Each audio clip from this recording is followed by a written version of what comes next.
Хабиб Нурмагомедов жестко раскритиковал президента Франции в своем инстаграм. Чемпион UFC назвал Эммануэля Макрона, цитата, «тварью» и выложил оскорбительный коллаж с угрожающей подписью. Да безобразит Всевышний лицо этой твари и всех его последователей, которые под лозунгом свободы слова оскорбляют чувства более 1,5 миллиардов верующих мусульман. Да унизит их Всевышний в этой жизни и в следующей. Аллах скоро в расчете, и вы это увидите. Мы, мусульмане, любим нашего пророка Мухаммеда больше, чем наших матерей, отцов, детей, жен и всех остальных близких нашему сердцу людей. Поверьте мне, эти провокации им выйдут боком. Конец всегда за богобоязненными. Конфликт Франции с исламским миром начался после того, как Макрон высказался за то, чтобы в стране и дальше публиковались и демонстрировались карикатуры на пророка Мухаммеда. Политик сделал заявление после того, как во Франции был жестко убит школьный учитель, который рассказывал ученикам о подобных карикатурах. Против политики Макрона акции протеста сейчас проходят по всему миру, в том числе и в России. Второй день подряд десятки мусульман выстраиваются с плакатами у посольства Франции в Москве. Люди выкрикивают лозунги в адрес французских властей и журналистов Шарли Эбдо.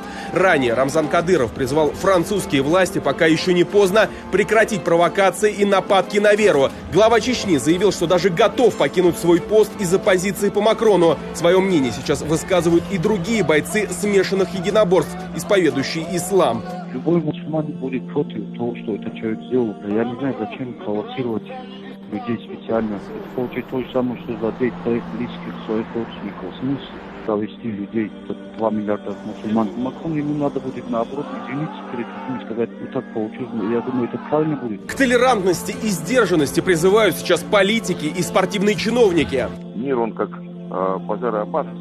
Достаточно какой-то спички, чтобы загорелся всемирный пожар.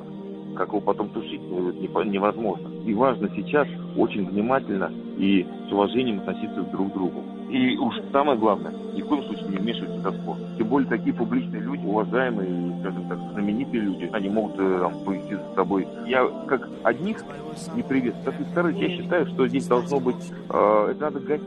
Не срочно, немедленно гасить.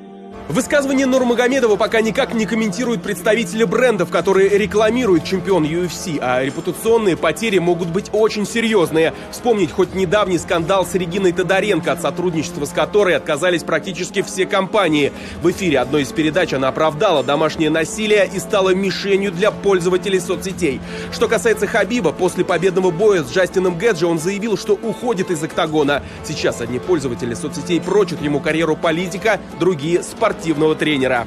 То, что сделал Хабиб Нурмагомедов, вполне вписывается в догматику ислама. И если Франция искренне стоит на позициях мультикультурализма и толерантности, то она должна признавать право других людей придерживаться твердо своих религиозных убеждений. Что касается политических перспектив Хабиба Нурмагомедова, то мне кажется, что они довольно большие, потому что он сегодня воплощает, если хотите, дагестанскую мечту.